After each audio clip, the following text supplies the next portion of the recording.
Good afternoon, everyone. Thank you so much for joining us as people log in. Just gonna kill about 5 seconds here to allow folks to log in before we kick off today's event. We're all very excited to be joined by folks today for the SDOH Academy's Innovation Showcase closing webinar.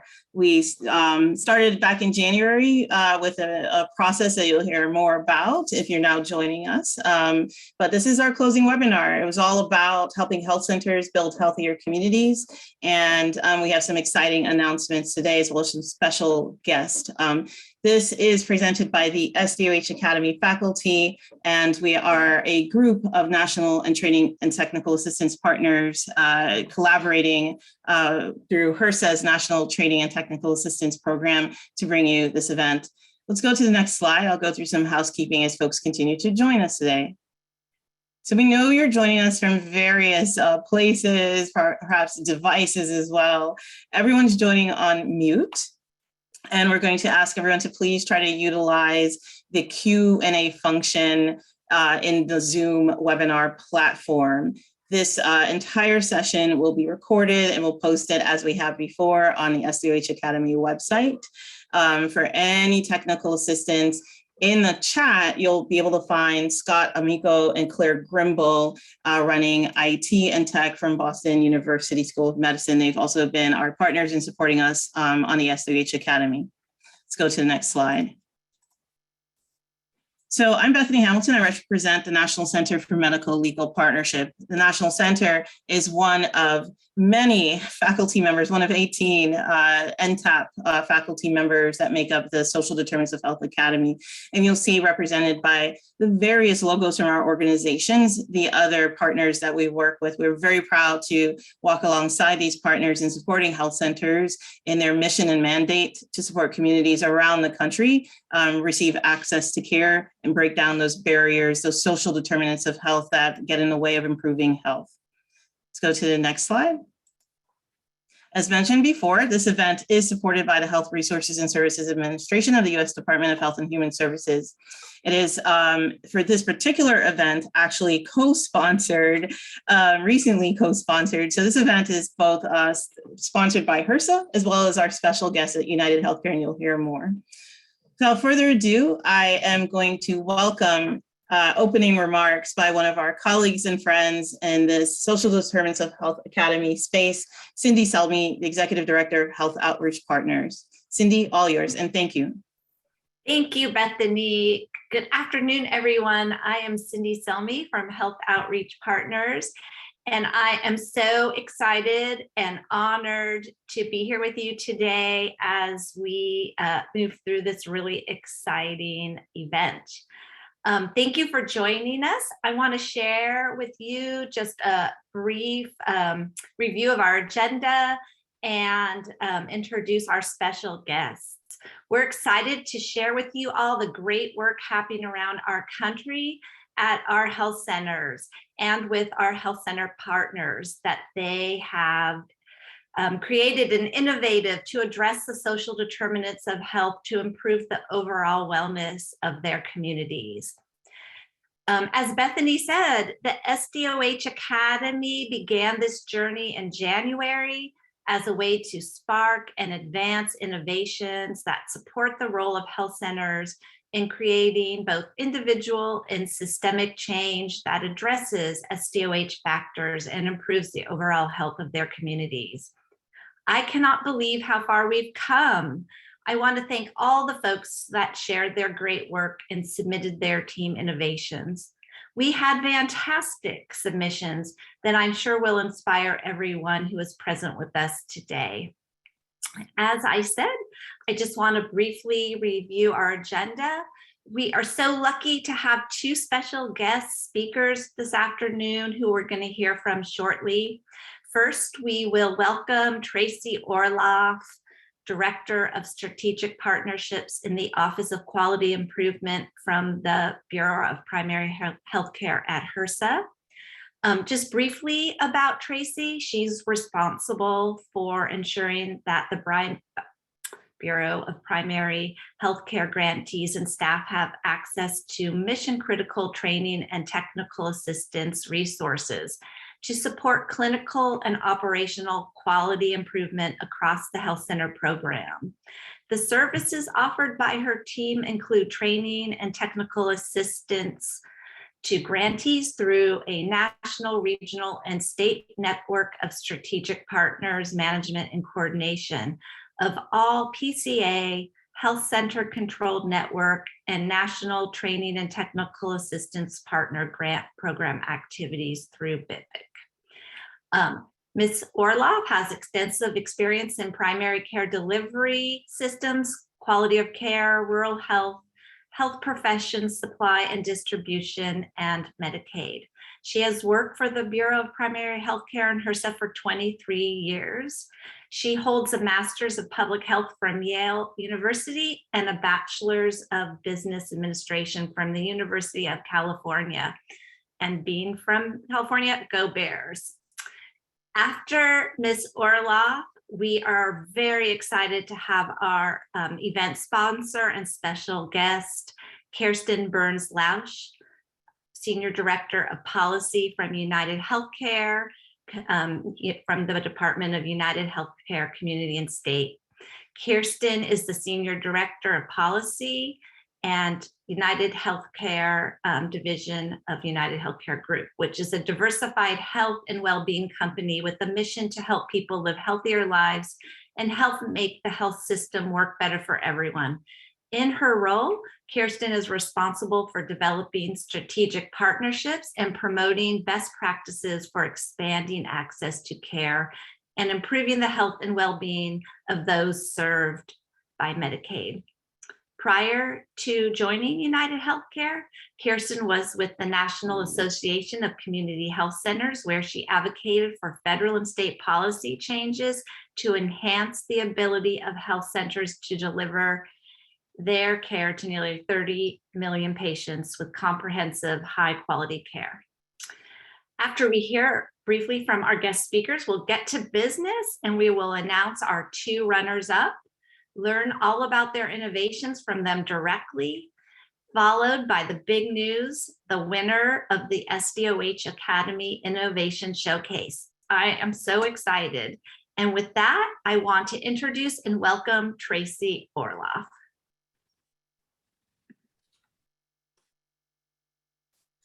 Hello, everybody. Good afternoon, and welcome to the closing ceremony of the SDOH Innovation Showcase. As you just heard, my name is Tracy Orloff, and I'm the Director of Strategic Partnerships in the Bureau of Primary Healthcare's Office of Quality Improvement. I'm so pleased to be able to join you today for this final event in this wonderful showcase competition. As you may be aware, the Social Determinants of Health Academy, or as everybody's referring to it today as SDOH Academy, has been a collaboration between 18 of our HRSA-supported national training and technical assistance cooperative agreements. And having begun in 2017, it's now in its 5th year. It's a huge accomplishment. The SDOH Academy aimed to address the special needs and social determinants of health that affect the special populations who receive care at health centers.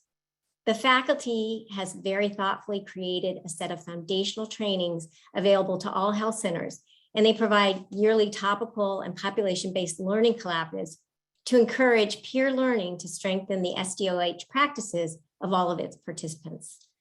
Over the years, the work of collaborating NTAP organizations has taken many different forms, including multiple learning collaboratives and webinar series. It has addressed SDOH topics such as developing community partnerships, building and sustaining an inclusive workforce, enhancing population health, and reducing health disparities. It's focused on the social determinants of health for particular health center populations as well, including older adults, sexual and gender minority patients, migrant and seasonal agricultural workers, and people living in rural areas. To date, close to 2,500 participants from health centers and PCAs have been trained. And despite the many different areas addressed by the Academy over the years, there's one thing that has been truly constant: an intense interest in sharing and innovating better strategies to address the social determinants of health impacting health center patients. BPHC's vision for the future of the health center program involves its further development as a learning health center system, and the spreading of innovation is instrumental in achieving that vision. BPHC encourages innovation by health centers to meet the strategic priorities to increase access to the health center model of care, improve health outcomes, reduce health disparities, and advance health equity for underserved and vulnerable populations.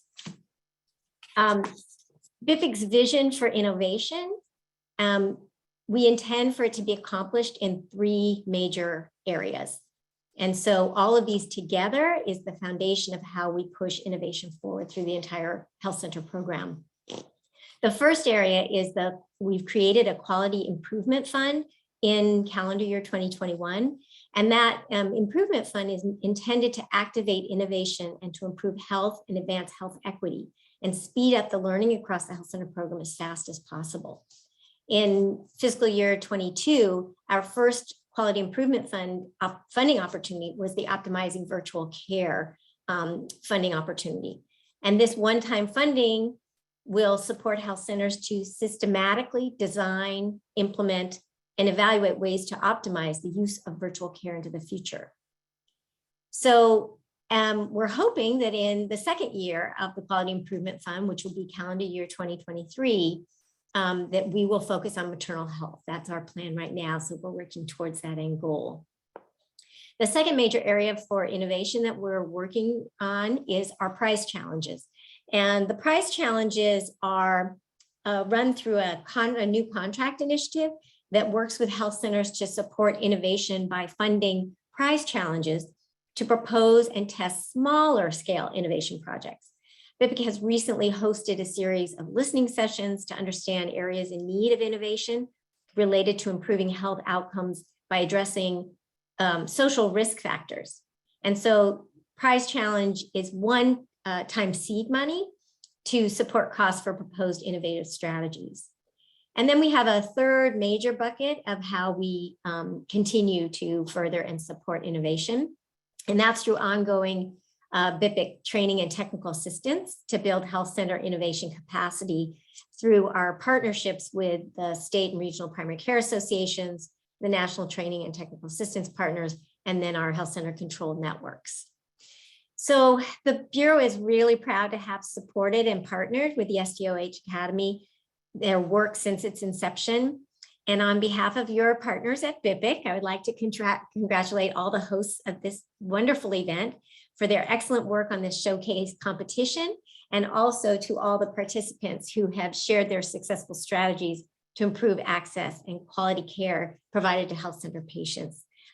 So thank you so much. And I'm really excited about getting to our hearing and talking with our winners today. And so with that, I turn it over to Kirsten Burns-Lausch.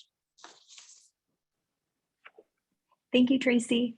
And it is just an absolute joy to be here with all of you.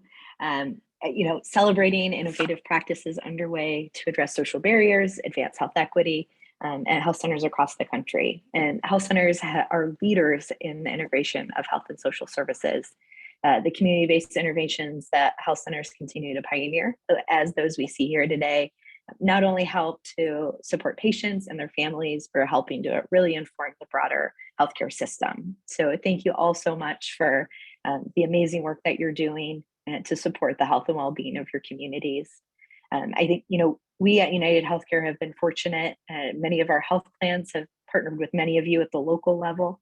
And I would say that our work at United has really been informed by our partnerships with health centers, as well as our national FQHC advisory board. And this has helped, help to inform the way that we think about real healthcare and what it means to partner in addressing those services. I think we recognize no one can do it alone.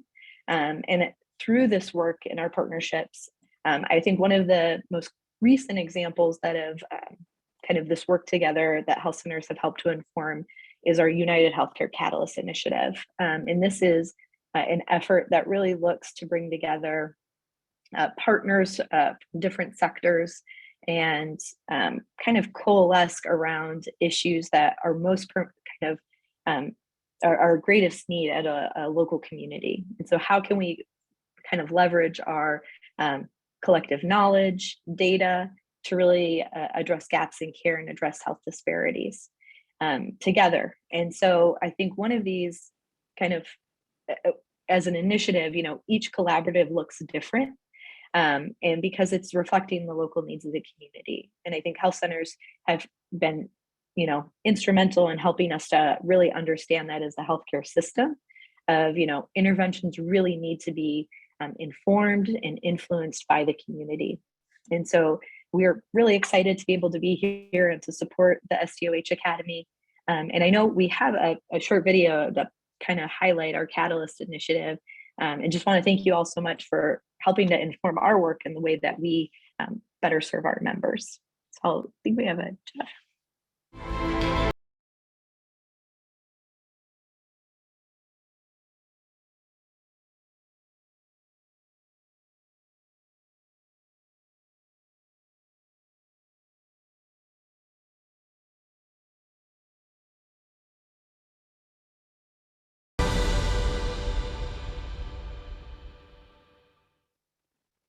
Thanks, Scott. And I think you can see here there's some clips from some of our partners in the Seattle, Washington area who have been working with a health center, a public housing authority, as well as some other community-based organizations to really support individuals in the community with behavioral health needs and other chronic conditions that are really informed and influenced by their environment which they live. And so thank you all so much for your partnership and the amazing insights that you all are sharing today with your peers. And I will go ahead and turn it back over to Cindy. Hello, everybody. So I'm excited. We'll start with our first announcement of our second runner-up. And so the name of the innovation is Reimagining Patient Navigation, Scaling Through Remote Coaching. And so this team is a partnership between Near North Health Services and the Center for Health Equity Transformation at Northwestern Fernberg School of Medicine. And just to give you a very brief summary before I welcome them to accept this honor, is in 2013, the center's team implemented a patient navigation intervention for breast and cervical cancer tailored to an underserved US Chinese immigrant community marked by low screening rates, culturally embedded stigma, and a healthcare system with few and fragmented options for linguistically isolated patients. The patient navigators tackled a myriad of social determinants of health barriers and served as an indispensable tool to meet the needs of this population. And so with that, I will turn it over to Northwestern University's Anna Yang and Ivy Long to tell you more about what they did.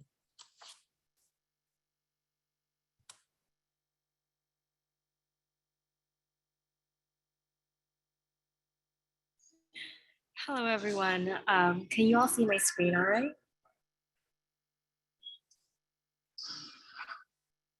Hello? Yes, we can. Perfect. Just making sure. So thank you so much for the introduction and for the honor of the award. I'll be going into a bit more about what our innovation is about. I'll be joined by my colleague, Ivy Liang, who is our center's clinical research project manager. And so, yeah, I will just jump right in. So as some of you may know, patient navigation has been shown to be one of the most effective healthcare service delivery interventions when addressing social determinants of health, with the American College of Surgeons Commission on Cancer even designating patient navigation as a gold standard for cancer care.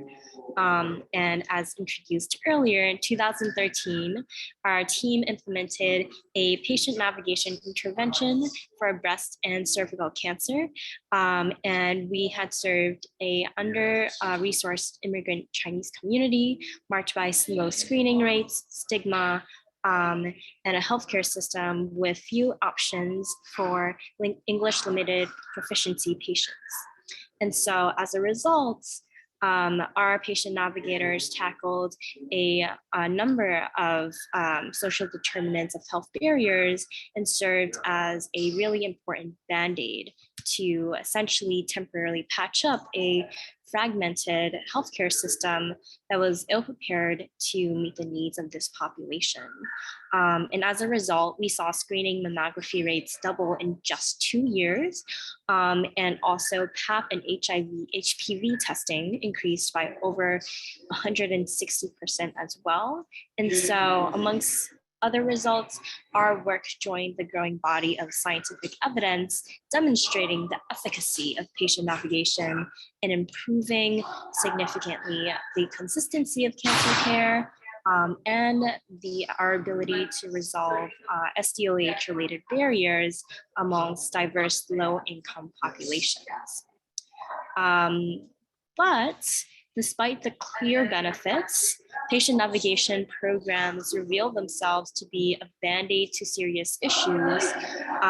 Essentially, what we mean by that was that in our experience, standard one-on-one models for patient navigation have proved to be really difficult to implement, scale, and sustain.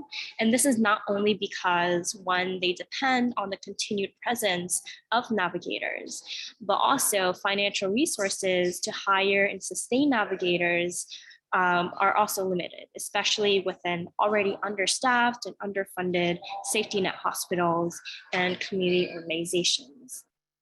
And on top of all of that, cancer care has also grown increasingly complex with the proliferation of efficacious cancer treatments and precision medicine approaches.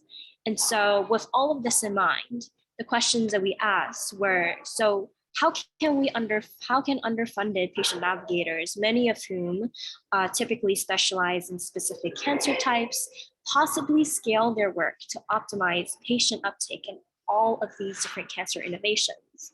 And what will already marginalized patients do when their patient navigators are no longer available to the system due to cuts in funding or lack of political support behind such programs?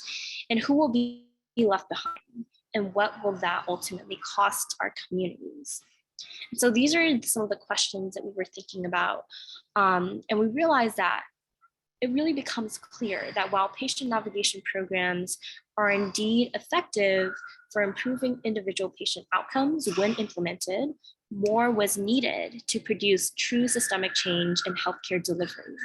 And so traditional patient navigation was originally designed to provide emotional and informational support to address barriers to care, not to fundamentally modify the social architectures producing these persistent healthcare delivery gaps for medically underserved populations. And so in recent years, there's been a focus on turning to patient navigation and community health workers to address social determinants of health barriers. But we are in urgent need of a paradigm shift in how these programs are implemented and sustained in real world settings. Essentially, we are past due, really, for a reimagined patient navigation model that can bring lasting changes to healthcare systems without dependence on financially untenable and traditional one-on-one patient navigation models.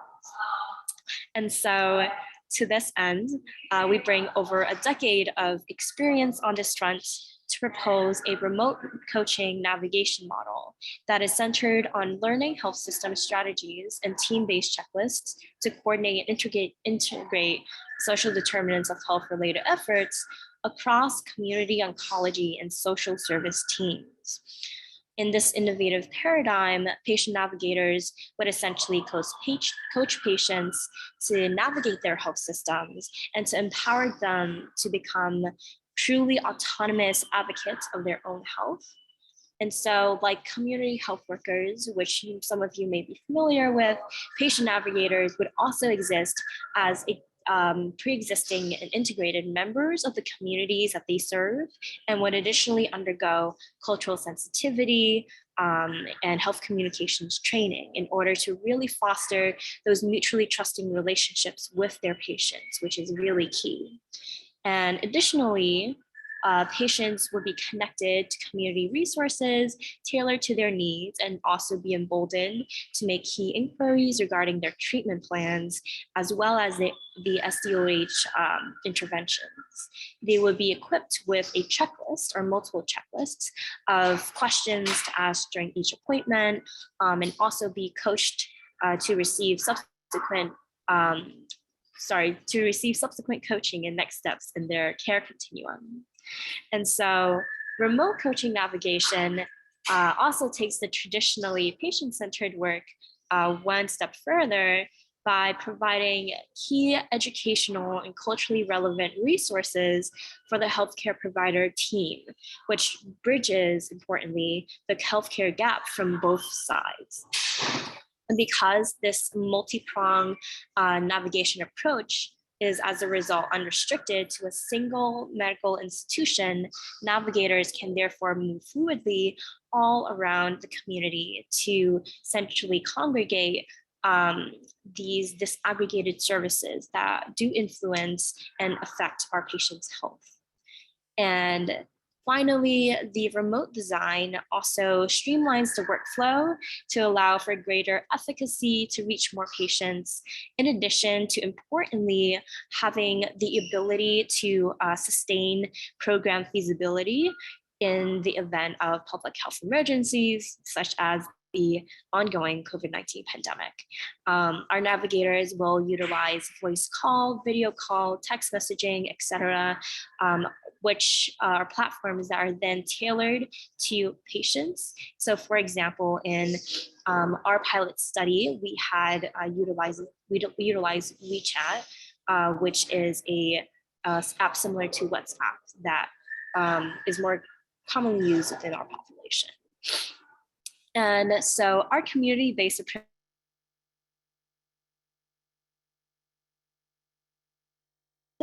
so stakeholders, including providers and patients, they're all active participants in designing the program, and new knowledge is essentially generated as a byproduct of the care experience itself, because we are research rooted in that approach. And additionally, our RCM model essentially would be the first patient navigation intervention to, one, leverage the scientific evidence base, two, include active participation of all of our stakeholders, and three, integrate a checklist that coordinates SDOH barrier resolution and patient receipt of cancer preventative services. And all of the three aforementioned aspects are created in order to create health systems change that will improve cancer outcomes for medically underserved immigrant populations. And essentially, our remote coaching navigation model has the potential to scale to medically underserved communities all across the nation.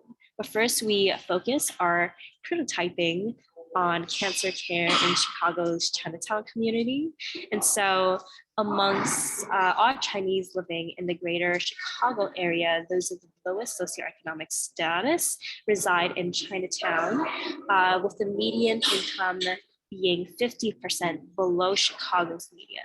And many are first-generation immigrants, reside in linguistically isolated households, and have amongst the lowest cancer screening rates of all ethnic groups. And the US Chinese additionally are significantly understudied despite the demographic imperative as the fastest growing racial minority group.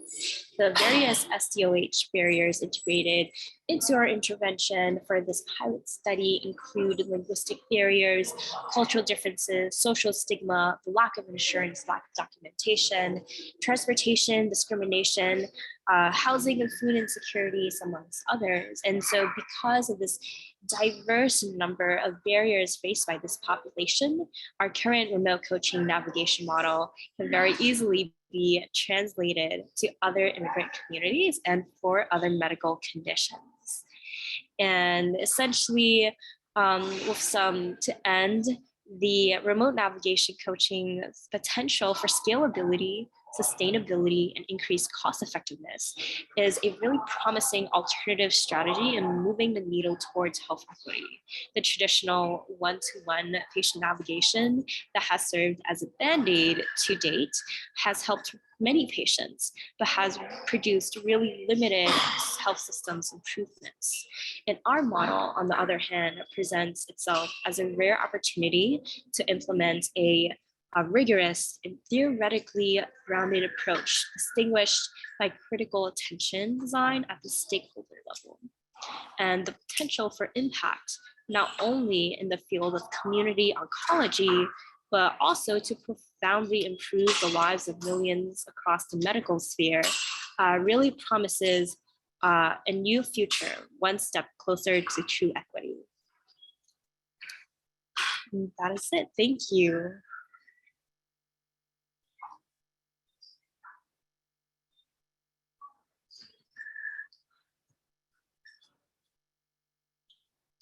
Great.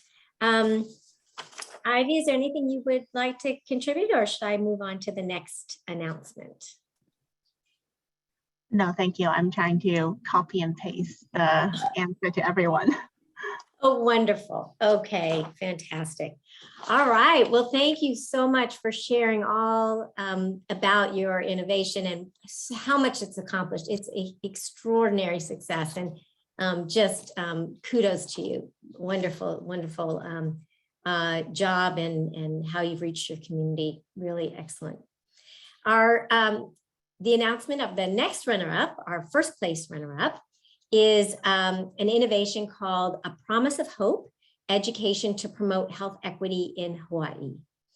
The team is the Aloha Care in Hawaii, and A Promise of Hope is a community-based collaboration between Aloha Care and the Waipeu Community School for Adults to benefit education and health outcomes in Hawaii. This innovation is designed to address health, educational, economic, social, and cultural issues that face underserved communities in Hawaii. It's also designed to engage adults living in rural and medically underserved neighborhoods in social determinants of health services. And then it's also intended to support Medicaid enrollees to achieve educational attainment of high school equivalency through comprehensive support services. And so with that, I am inviting Kealoha Fox, Christine Park, and Becky Mangrobang from the Aloha Care team to share more about what they did. Thanks. Mahalo and thank you, Tracy. I'm just going to check real quick that you can see our screen here. Great. Aloha and good morning from Hawaii, everyone. My name is Kealoha Fox. Dr. Christine Park and I are excited to share our community-based response that addresses SDOH.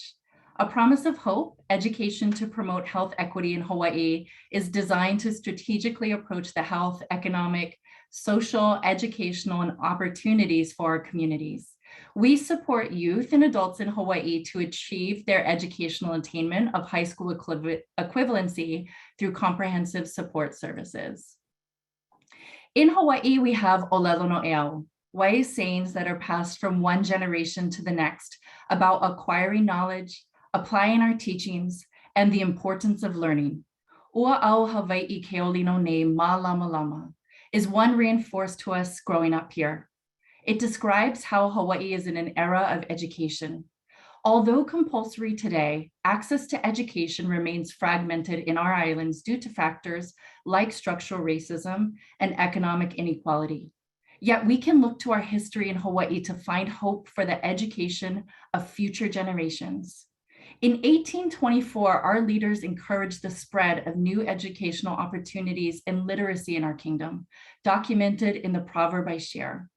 Our ancestors valued learning as cultural ideals and sought to apply themselves to lifelong education wholeheartedly. And 200 years later, we're here with this SDOH intervention that is guided by cultural values and principles as the foundational model of our care. It has been created by local community leaders with deep expertise in the interventions needed for long-term equity. An era of Olino, our future together, which is bright. As we know, nearly all health outcomes are strongly patterned by less education attainment. For example, we find that less educated adults often report worse general health, high rates of adverse life events, more chronic conditions, and increased functional limitations and disability. Similarly patterned, we also know that poverty is linked to uninsurance, lack of preventive care, and often worse health outcomes. This results in Medicaid having high rates of adult members who have completed less than high school education. Program costs associated with enrolling in these classes often deter people with limited income to complete their education later in life. So by working together with coalitions like the Native Hawaiian Education Association, we've been warmly welcomed to accelerate impact and decrease disparities within the worldview of whole person health to address these known associations, gaps, and risk factors for better intersectional and upstream prevention care. In order to enhance population health and address health disparities through community partnerships and systems delivery transformation, we conducted a survey poll with Medicaid members last year in targeted neighborhoods where the Waipahu Community School for Adults campus sites locations are within 1 to no more than 10 miles of a community health center.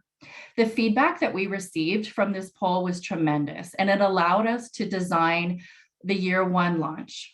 75% of the interested adults were BIPOC, with 26% of them being Native Hawaiian.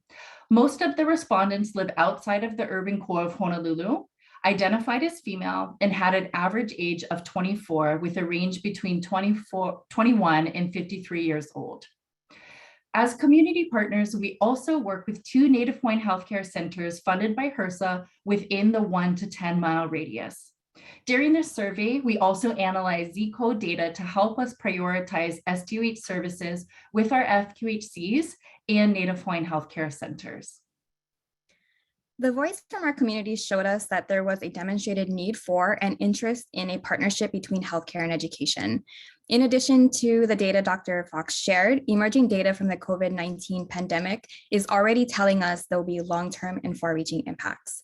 On the education front, enrollment in our high school equivalency programs amongst our high school age youth is already trending upward, and we expect to see this grow in the coming years. On a national level, high school non-completion is also trending upward. The lack of a high school credential has far-reaching impacts, and more individuals will be in need of a high school equivalency credential. The value of adult education goes beyond education. It can help to uplift our community, particularly during a time of recovery and healing. Our program assists adults in seeking employment or post-secondary opportunities, helping their children in school, leaving public assistance, English language acquisition, obtaining a high school equivalency credential, obtaining a workforce credential, or enrolling in post-secondary education. This slide demonstrates our intake and service pathway. It starts with the individual need and goes beyond high school equivalency to long-term success and growth outcomes.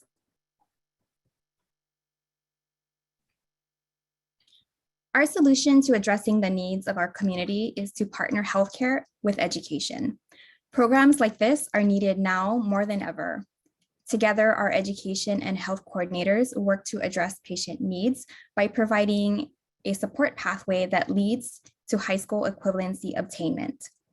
We utilize baseline assessment to determine growth areas, then enroll members in appropriate educational opportunities. The cost associated with obtaining a high school equivalency is covered by this program and through this innovative partnership.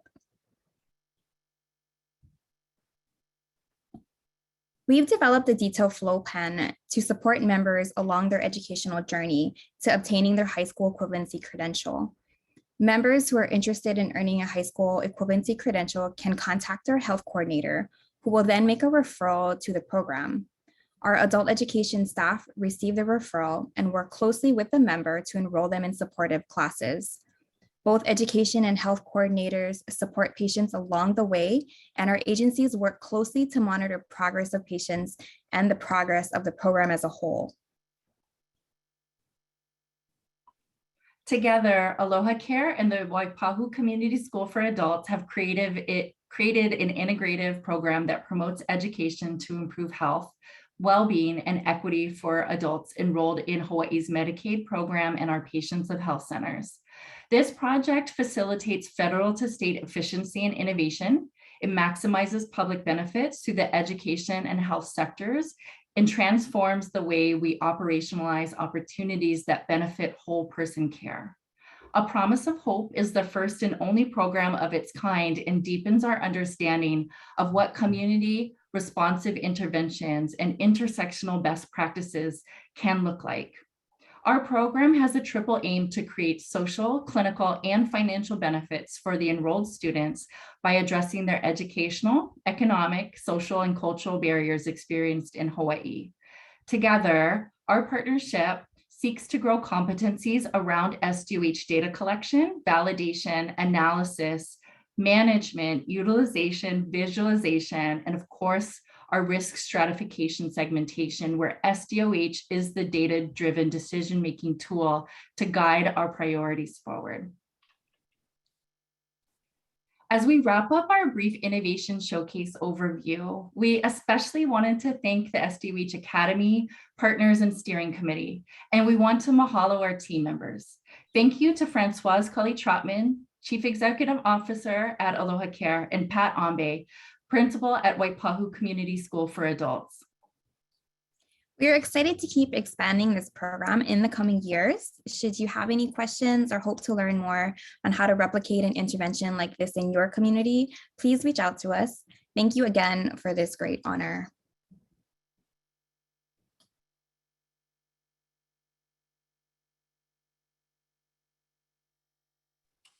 Great. And with that, we're going to turn it back over to Kirsten.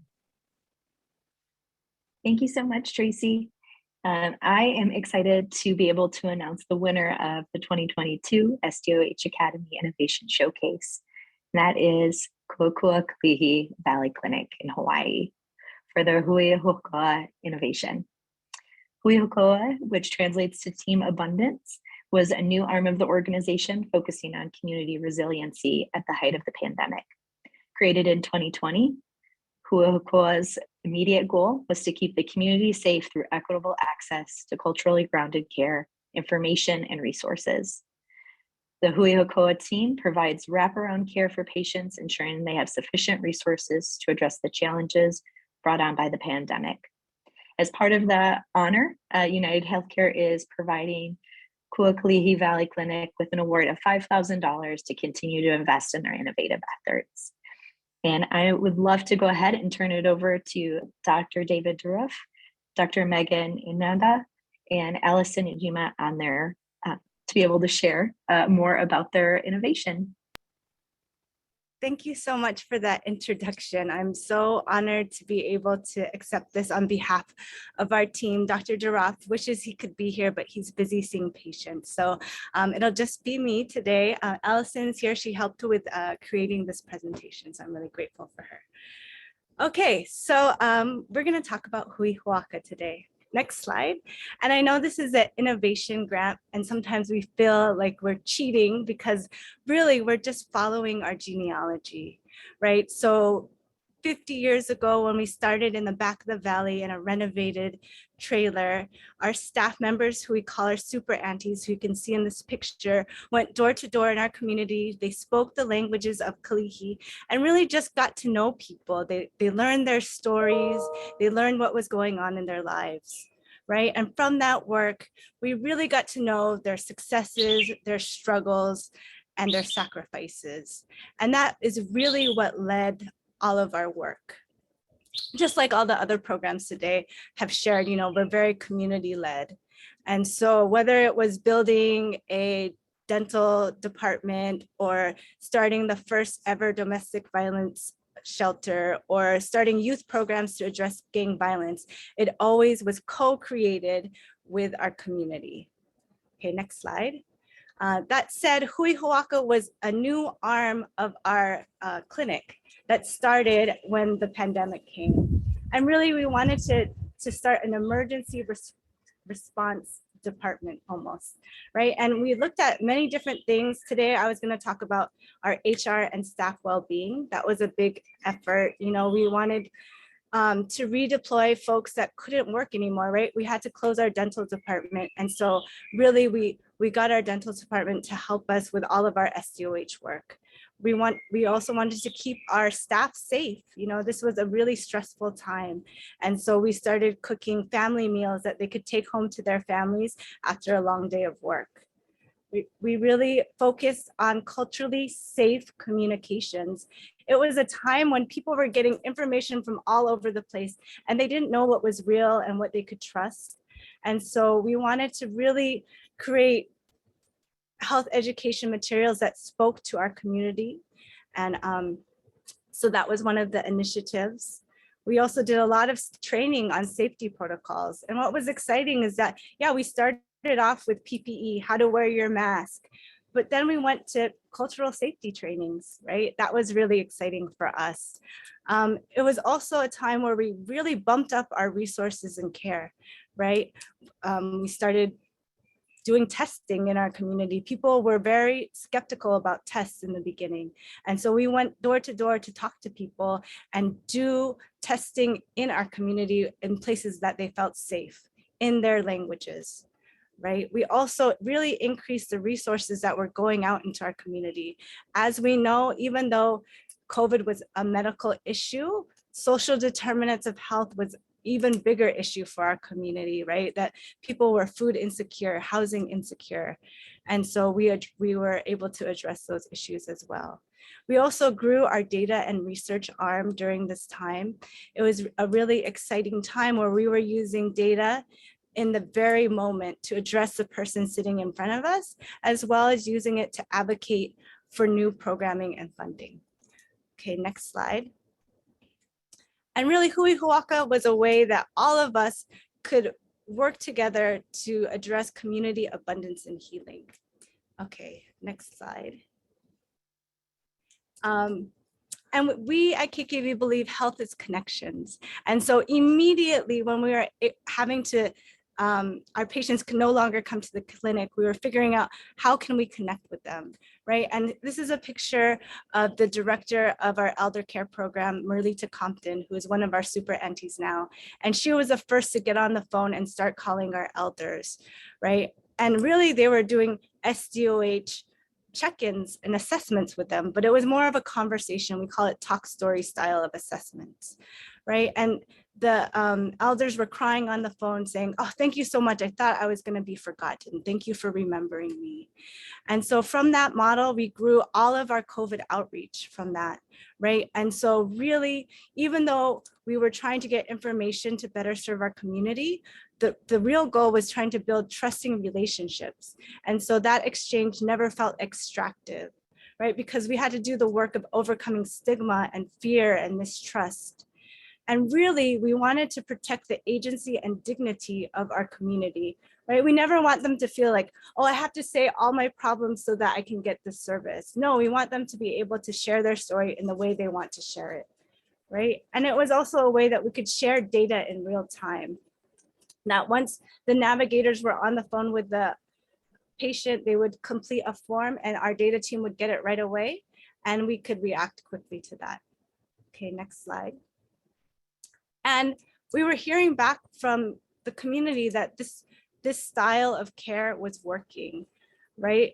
Merlita was calling a patient during quarantine. And so that meant we were calling them every day for 2 weeks. And this is a story she told about it. I was calling a patient to let her know her quarantine was over, and so I wouldn't be checking in on her anymore. Then an auntie asked me to turn on my video so that we could see each other's faces, so that when we saw each other after the pandemic was over, she could thank me and we could give each other a hug. After I turned on my camera and the auntie showed me all the pictures on her wall and told me about her family. And she is not the only one. There are so many people now who are part of our ohana, our family. Right, next slide. So that just shows you that this care is different. It's not a 2-week service, but it's a lifetime of relationship building. And it had a big effect on our staff as well. You know, although the pandemic was really stressful for us, it really liberated our staff from many of the oppressive and extractive systematic practices that we were navigating before. You know, one CHW or community health worker shared, now when other organizations want to partner, but they want us to go back to the old way of only being so worried about counting and getting information from people, I'm not afraid to say no. That's not how we do it anymore. Instead, we have reconnected to KKB's origin story of knocking on doors to ask neighbors what they needed. Okay, next slide. And we got a lot of work done, right? These are just some of the numbers from July 2020 to April 2022. We've done over 11,000 prevention deliveries, right? So that means we're giving out cleaning supplies, masks, food to our community before they get COVID, right? And then when COVID hit, we did over about 1,700 COVID positive deliveries. That meant food for their whole families throughout their quarantine and isolation. That actually represented over, excuse me, sorry. We had 1,700 COVID positive patients, and we did 10,098 COVID deliveries, which was actually representative of over 5,000 individuals. You know, another thing that we did was we were learning that people really were worried about rent, right? That a lot of our community were frontline workers. They were working in the hospitality industry. And so when COVID hit, they lost their jobs, right? And so these were people that were already living on the edge. And so when that happened, they didn't have a backup pot of money to pay their rent. And so we started going out and really helping them sign up for other city rental assistance programs, as well as giving direct funding to them. And really, I wanted to highlight that this is never service, right? We don't want to uplift this cycle of poverty or charity. That really, this is all about relationship building. And when you do it in that vein, you can see the ripples of abundance happening. So for example, what we heard from our community was that, yeah, after the Hui Hawako deliveries, now community members are going door to door and knocking on their neighbor's door and giving whatever they have, that people are sharing with others, right? Because this isn't charity, this is being part of a community. Okay, next slide. And this has really helped us meet people where they're at.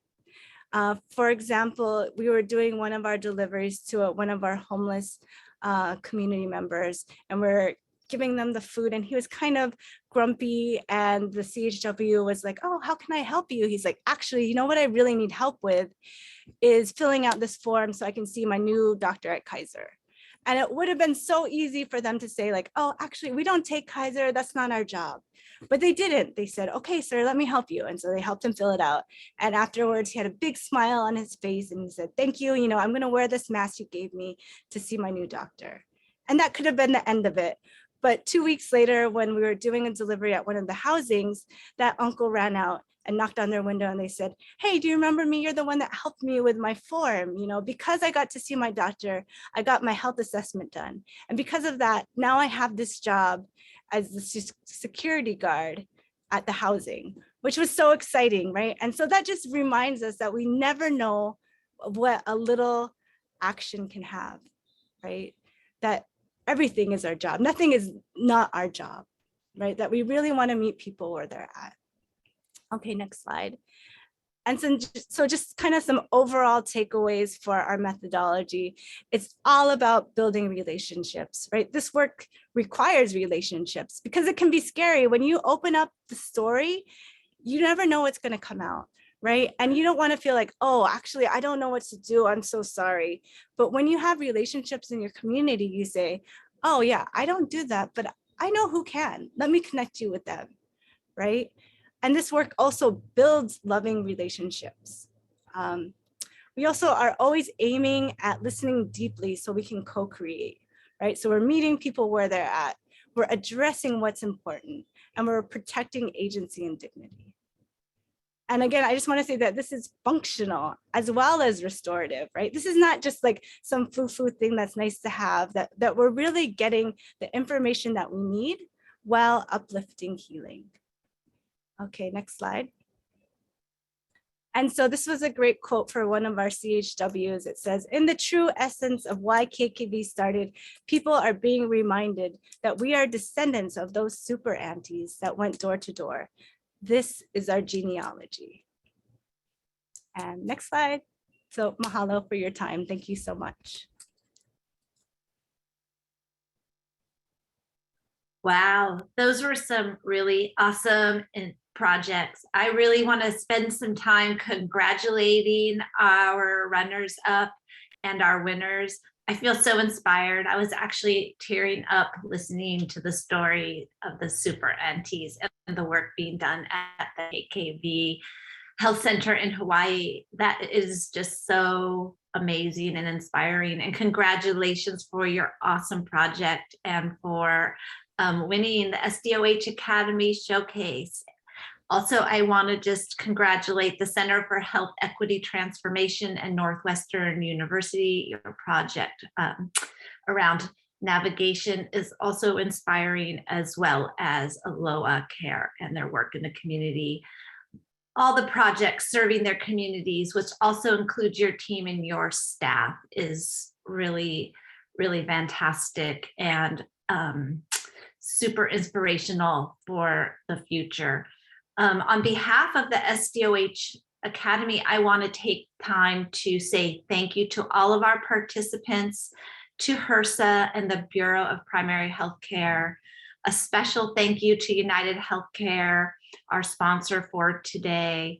Members of the SDOH Academy for their hard work putting this project together over the last year. It really takes a village to do this kind of inspirational work. Thank you to our participants today. We really value your participation in this project and that the innovations that were put together to help our populations and to work with our communities to create better health and wellness, particularly for those under-resourced communities. We look forward to our work next year with the SDOH Academy, and we hope you will all check out our website and look for our work in the coming year. We will send out the slides from these fabulous projects and from our webinar today. And with that, I thank you, and I hope everybody has an amazing day. Good afternoon.